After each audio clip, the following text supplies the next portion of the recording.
So, yep. So this is from the last session. I just want to start with that like 1 to 2 minutes so that we remember where we were in the last session, and then I'll proceed with the current one. Okay. So recapping the last session, we had imported the different packages and we tried to load some data sets, inbuilt ones, and we tried to build a few basic plots. All right. So the first one is a scatter plot using the function .scatterplot. Right. You give the data frame X, Y, which is the column names, and color. So the argument for color is hue. Right. So you get this. You can change the size, color, etc. by giving a dictionary with the hex values and giving it to the argument palette. And you can also change the order by using hue order, the color order. So here it is male blue, female pink. Here it's female blue, male pink, right? So you can change that as well. And then we saw how to remove the legends here, right? And how to map the labels, which is the male and the female, to specific color values. So these are different customizations we saw for scatter plots. Then we move to line plots. By default, it'll plot it for mean, and then it'll give a confidence interval of 95%. Right? You can change that. You can change the estimator to median, and you can change the confidence interval to standard deviation. We showed that how to do it using the parameters estimated and CI, right? And how to change line style in line plots, right? So this is an aggregated plot, right? And then you're plotting it for smoker yes no using the style column, right? And you can, so changing the line style by default changes both the markers for each line and the line style, which is the solid, dashed, etc. for each line. If you just want to change the marker and not the line style, you can say dash is false.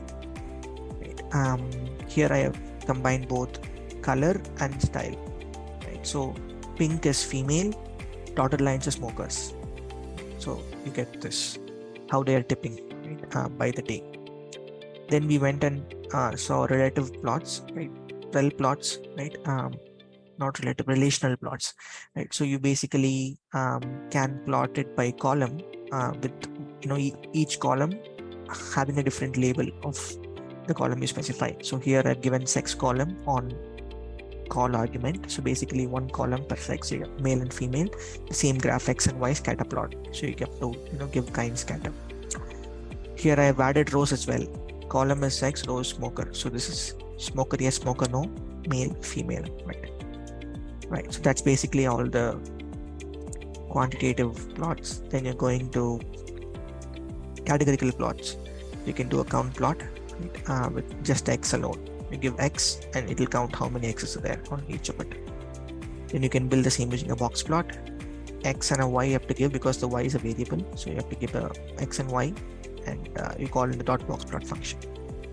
You can change the order by manually mentioning the labels. You can change the whiskers, right?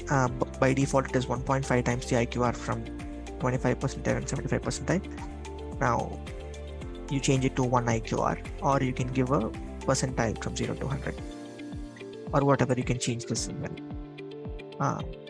And finally, this is cat plots, which is similar to rel plots, but this is for categorical plots. So like box plots and all those kind of stuff. So you can do that. It's pretty similar. You can call columns and row arguments, and the kind you can tell the plot kind. And finally, we saw two interesting plots. One is strip plot, and another one is a violent plot. Right? So strip plots gives you all the dots, kind of strips down the violin into individual points so that you can see some kind of a distribution. Right? And this is a violent plot that gives you the density. This is where we were. It's all the basic plots and how to do some basic customizations on those plots. This was a recap of last session, right? Right, okay, so now this time I'm going ahead with some advanced stuff, a little bit advanced stuff, right? So, right, I'll first run this, which is pandas, matplotlib, Seaborn. I'm importing all those three. SNS.set will basically set the default theme of Seaborn, right? We'll customize a theme as we go into the session today, but for now it's now set to the default theme. I'm gonna use URL lib package to import data from this URL, right? So I'll call this and I'll show you the data. So this is a data about GPUs, right? Graphic processing units. It has 495 GPUs, right? So who's the manufacturer? What is the class of the GPU? Desktop workstation. Data center. What is the name of the GPU? Which year was it manufactured? What is the fabrication type? So fab basically means it defines the size of transistors in a processor, right? So the smaller the fab, the more number of transistors within the same GPU. Higher the fab, it's a bigger transistor. So basically, if you see 2007 fab size is 80, 2018 fab size is 7. This transistor size have come down over time. And this is number of transistors in millions, right, in that GPU. So here it's only 210 transistors, here it is 13,200, right? And this is the die size and memory size, memory speed, G-flops. So G-flop is basically how many billions of floating operations can the GPU do in 1 second, right? So you see it's increasing. Here it's 14, here it's 14,725, right? And then you have TDP, that's basically thermal design power, right? The maximum amount of heat generated by a computer chip or component, right? So basically how much is the heat that is being generated from this GPU? Here it's 40, here it's 300, right? So this is the data set. Yep. So now let's get started. You guys all know the Moore's law, right? So the number of transistors in a IC doubles every 2 years. Okay. So let's see if that works out. Right. I'm going to make a scatter plot. Right. The data is DF, because I've stored it inside DF. I'm calling X year, which is this, and Y is transistors million, which is the amount of transistors. Right. I'll make a scatter plot, and I've given size on fab. So basically, the bigger the dot size, the bigger the transistor on that. This is too small, right? Let's make some changes to the same plot, right? I'm increasing the figure size. So plt.figure, figure size 1510, right? So that is one change I've made here, right? The second change I've made is I really can't see the dot size that much, right? Here I know here it's small, here it's big. I'll add one more visual change to it. I'm also adding color to fab, right? And I'm giving it a palette, right? Using the palette called flare, right? And you see here the legend, right? It's not full, kind of picks in between, right? We know that, at least we know that we have a lot of different fab values here. It picks randomly and then shows you here. If you want the full legend, you can use this legend full, right? So those are the changes I've made to this part, right? And I'm also going to add one more thing, because here the idea was to check if the number of transistors are doubling, right? Every 2 years, right? So basically 2018, 2020, here to here, almost double, right? Here, but earlier it is not. So if you take 2018 to 16, right? So 2016 should be somewhere here, but it's higher, so it's not double on 2018, right? It's kind of hard to do this analysis on this chart, so I've just added a line for all the maximum here, right? I've grouped the DF by year, right? And I'm taking the max of all those years and I'm plotting that on a line plot. Right? So data is this max transitions per year DF that I've grouped, right? Axis, I'm using the same axis, which is the same axis, and I'm giving the color black for the line. Right? Show this to you. There you go. So this is the line plot that I've overlapped, right? And I've also added the color, right? So the lighter ones are smaller transistors, the darker ones are bigger transistors, right? So this is a bit easier to read compared to this. And now we can see that the Moore's law is actually only working for 2018 to 20, because this is half of this. It did not work earlier. Probably, sorry, give me a minute. All right, yeah.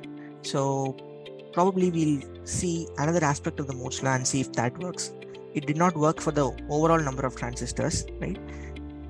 Let's see number of transistors per square, transistor density on chips. See if it works there, if it has doubled or not. That so basically I'm creating a new column that's called transistors per square, which is basically transistors in million divided by die size. Right. Once I have done that, I'm using that on Y. X is same by year. Right. Let me plot this. Right. And I have also added one more new thing here. Right. I have added something called a regression plot. Okay. I'm trying to create a regression line to overlay on this plot. Earlier, I used a line plot that touched all the maximums. Right. Now I'm trying to do a regression and show that regression line on the same plot. Okay. I've used X is here and Y is transistors per square, the same X and Y. Right. Order is 4. That's a polynomial regression. If it is 1, let me change this to 1. Right, and show it to you. See, this is a linear regression. Right.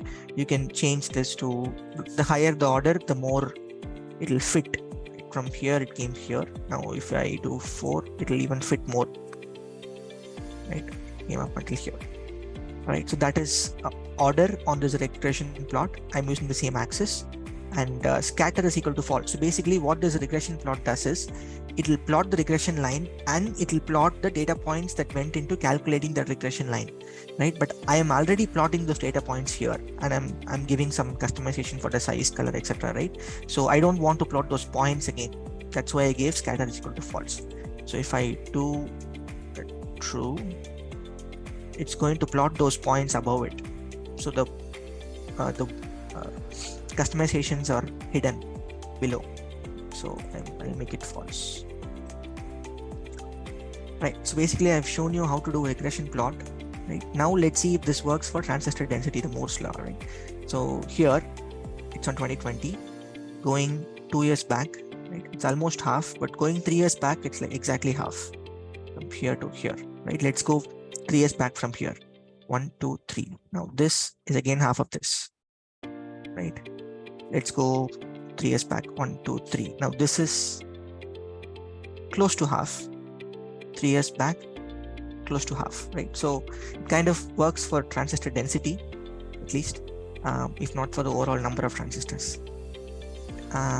So that's how you build a regression plot. There's another different kind of a plot that's called LM plot. Right. That's also pretty much similar to regression plot, but it gives you that column rows kind of stuff. The earlier you saw it on cat plot and rel plot, right? It's similar to that. So you can give columns, right? So let's plot this. Basically what I've done here is I've plotted die size and heat generated, right? Which is I've given those two columns and I have built a regression plot on it, right? I've given columns equal to class. So desktop is one class, workstation is one class, data center is one class. It splits those data frame into 3 different classes based on that column called class, and it does the regression separately, and it shows it to you in one layout. Right. I have also given hue is equal to class to show you the 3 different colors. Now call wrap, you can basically decide how many labels you want to plot on a single column. Make it 2, you get this. 2 or 3. So that is call wrap. All right. So that is basically a regression plot, but customized to add this column stuff. So that's the difference between a regression plot and a LM plot.